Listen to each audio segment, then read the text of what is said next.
নমস্কার বন্ধুরা, তোমরা সকলেই কেমন আছো? আশা করি সকলেই খুব ভালো আছো।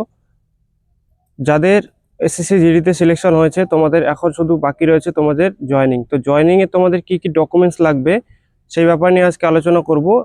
কোন কোন ডকুমেন্টসের তোমাদের প্রয়োজন হবে, কোন কোন ডকুমেন্টস তোমরা এখনই বানিয়ে রাখবে, যাতে তোমাদের পরবর্তীতে জয়েনিং এর পরে কোনো সমস্যা না হয়।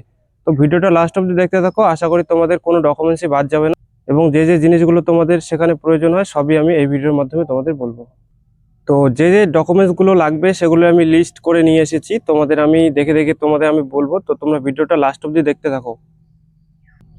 তো প্রথমত তোমাদের মেডিকেলের সময় যে যে ডকুমেন্টসগুলো তোমরা দিয়েছো সেখানে, সেগুলোর অবশ্যই জেরক্স কপি তোমাদের নিতে হবে। 3 থেকে 4 কপি, তোমরা যদি পারো একটু বেশি করে নিয়ে যাবে, 4-5 কপি নিয়ে যাবে জেরক্স, যেগুলো জিনিস তুমি মেডিকেলের সময় সেখানে সাবমিট করেছো। তুমি যদি এনসিসি সাবমিট করো তো সেটারও জেরক্স নিয়ে যাবে। এবং তোমাদের যদি কোনো আদার্স কোনো যদি কোয়ালিফিকেশন থাকে, যেমন তোমাদের ড্রাইভিং লাইসেন্স বা এরকম কিছু যদি তোমার থাকে, হেভি লাইসেন্স, বা তোমাদের আইটিআই করা যদি কোনো সার্টিফিকেট থাকে, সেগুলো তুমি জয়েনিংয়ের সময় সেখানে সাবমিট করতে পারো। তোমাদের পরবর্তীতে সেই স্কিল দেখে তোমাদের সেখানে টেডও তোমাদের কাজ দিতে পারে। তো তোমাদের যদি সেরকম কোনো স্কিল থাকে, তোমরা সেগুলো সার্টিফিকেট অবশ্যই সেখানে নিয়ে যাবে। তো অনেকের মনে একটা ডাউট আছে কি, দাদা আমি উচ্চ মাধ্যমিক ভরেছিলাম, এখন আমি গ্র্যাজুয়েশন কমপ্লিট করেছি, তো সেটা কি ওখানে সাবমিট করতে পারবো? হ্যাঁ, অবশ্যই তুমি সেটা সাবমিট করতে পারবে। দেখো, গ্র্যাজুয়েশন সাবমিট করলে তোমাদের যে ডকুমেন্টসগুলো আছে সেগুলো কিন্তু সেখানে জমা নিয়ে নেবে। তো এরপরে রয়েছে তোমাদের ফটো। ফটো তোমরা বেশি করে নিয়ে যাবে। তোমরা 12 থেকে 15 কপি ফটো তোমরা নিয়ে যাবে, পাসপোর্ট সাইজের। তো তারপরেই তোমাদের জয়নিং লেটারের সাথে যেটা আসবে, তোমাদের ওবিসি, এসসি বা এসটির যে সেন্ট্রাল ফরম্যাট আছে সেটা কিন্তু তোমাদের জয়নিং লেটারের সঙ্গে অ্যাড হয়ে আসবে, এবং সেখানে তোমাদের জয়নিং লেটার থাকবে, ক্যারেক্টার সার্টিফিকেট থাকবে, এবং তোমাদের সেন্ট্রাল ফরম্যাটে যেটা ফর্ম দেওয়া থাকবে সেটা তোমাদের এসডিও থেকে ফিল আপ করে নিয়ে যেতে হবে। তো তার জন্য তোমাদের ওবিসিদের ইনকাম প্রয়োজন হয়, তো সেটা তোমরা অবশ্যই এখনই বানিয়ে রাখবে। এবং যারা ইডব্লিউএস আছে, তোমাদের যদি পুরনো থাকে তো সেটা অবশ্যই নেবে, এবং যদি তোমরা নতুন করে একটা ইডব্লিউএস বানিয়ে নিয়ে যাবে, কেননা তোমাদের প্রয়োজন হতে পারে সেখানে।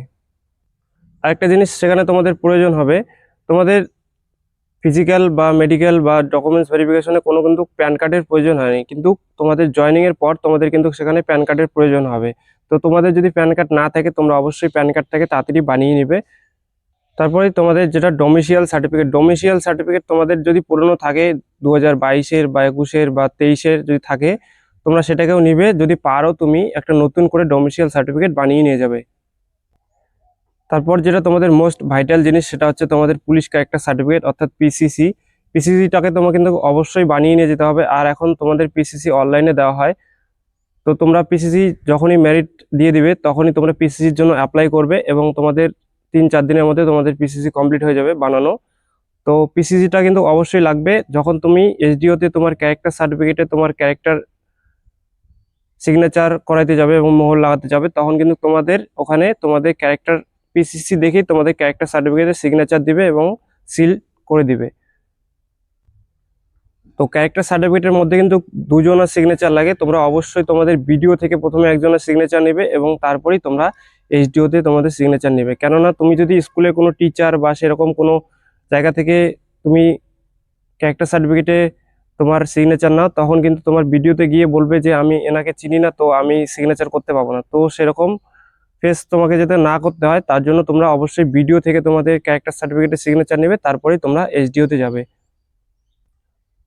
নেক্সট যেটা তুমি বানাবে সেটা হচ্ছে তোমাদের সেভিং অ্যাকাউন্ট বা স্যালারি অ্যাকাউন্ট। স্যালারি অ্যাকাউন্ট তোমাদের যখন জয়নিং লেটার আসবে তারপরে কিন্তু তোমাদের স্যালারি অ্যাকাউন্ট বানিয়ে দিবে। আর তুমি যদি তার আগেও খুলতে চাও, তাহলে তোমাদের সেভিং অ্যাকাউন্ট খুলতে হবে, কেননা তোমাদের জয়নিং লেটারের যে মোহর লাগানো যেটা থাকে, সেটা যদি না দাও তোমাকে কিন্তু স্যালারি অ্যাকাউন্ট দিবে না। তো অবশ্যই তোমাদের স্যালারি অ্যাকাউন্টটা তোমাদের এসবিআই অ্যাকাউন্ট হতে হবে। অন্য যদি কোনো তোমাদের ব্যাংক থাকে, যেমন Punjab national bank, HDFC bank, তো সেখানে যদি তোমাদের অ্যাকাউন্ট থাকে সেটা তুমি যদি ক্লোজও করতে পারো, এবং যদি তুমি চাও সেটাকে রাখতে পারো। কিন্তু তোমাদের যেখানে তোমাদের স্যালারি অ্যাকাউন্টে কিন্তু প্রয়োজন হবে, সেটা এসবিআই এর দরকার, কিন্তু অন্য কোনো ব্যাংকে সেখানে কিন্তু চলবে না। তো তোমরা অবশ্যই তোমাদের স্যালারি অ্যাকাউন্ট বানাবে যেটা, বা সেভিং অ্যাকাউন্ট বানাবে, তো সেটা তোমরা এসবিআই থেকেই বানাবে। তারপর তোমাদের পরবর্তী যেটা জিনিসের দরকার হবে, তোমাদের ভাই, বাবা, মা, তাদের নাম তো অবশ্যই তুমি জানো, তাদের বয়সটা তোমরা অবশ্যই জেনে যাবে, এবং তুমি যদি পারো তাদের আধার কার্ড বা ভোটার কার্ডের জেরক্সও তুমি নিয়ে যেতে পারো। এবং যদি তোমাদের কোনো বোন থাকে, তোমার যদি বোন বা দিদি থাকে, তাহলে তুমি তাদেরও বয়স এবং তাদের যে ভোটার কার্ড বা আধার কার্ড আছে সেটা তোমরা অবশ্যই নিয়ে যাবে। তো এগুলো জিনিসের তোমাদের প্রয়োজন হবে, পরবর্তী আরো কিছু জিনিসের প্রয়োজন হবে। তো ভিডিওটা যদি অবশ্যই ভালো লাগে তুমি একটা লাইক করে দিতে পারো, এবং তোমাদের যদি মনে কোনো ডাউট থাকে যে এটা কিভাবে হবে বা এটা কি দরকার হবে, তো তোমরা অবশ্যই কমেন্ট করবে, আমি অবশ্যই তোমাদের রিপ্লাই দেওয়ার চেষ্টা করব। তো নেক্সট যেটা তোমাদের দরকার হবে সেটা হচ্ছে তোমাদের 3 কপি ফটো তোমাদের গ্যাজেটেড অফিসারের থেকে তোমাদের সিগনেচার করে সেখানে মোহর লাগায় নিতে হবে।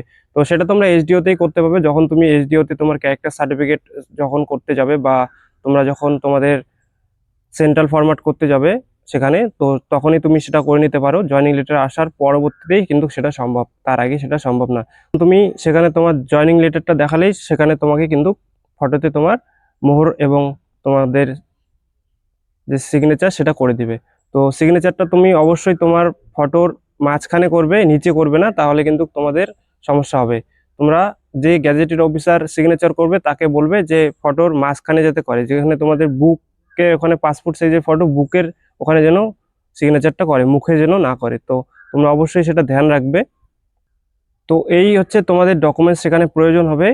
এরপরেও যদি তোমাদের মনে কোনো ডাউট থাকে তো তোমরা অবশ্যই কমেন্ট করে জানাবে, আমি তোমাদের রিপ্লাই দেওয়ার চেষ্টা করব। তো তোমরা যারা ডকুমেন্টসের কোনো কমই আছে তোমাদের, এখনই তোমরা বানিয়ে নাও, এখন সময় আছে। তোমরা জয়েনিং লেটার আসার পর কিন্তু বেশি দিন সময় পাবে না, তোমরা এখনই তার জন্য তোমাদের যে যে ডকুমেন্টসগুলো বাকি রয়েছে বানানো, তোমরা অবশ্যই বানিয়ে নাও। যদি কোনো এরপরেও ডাউট থাকে তো তোমরা অবশ্যই কমেন্ট করে জানাবে। দেখা হচ্ছে পরের ভিডিওতে।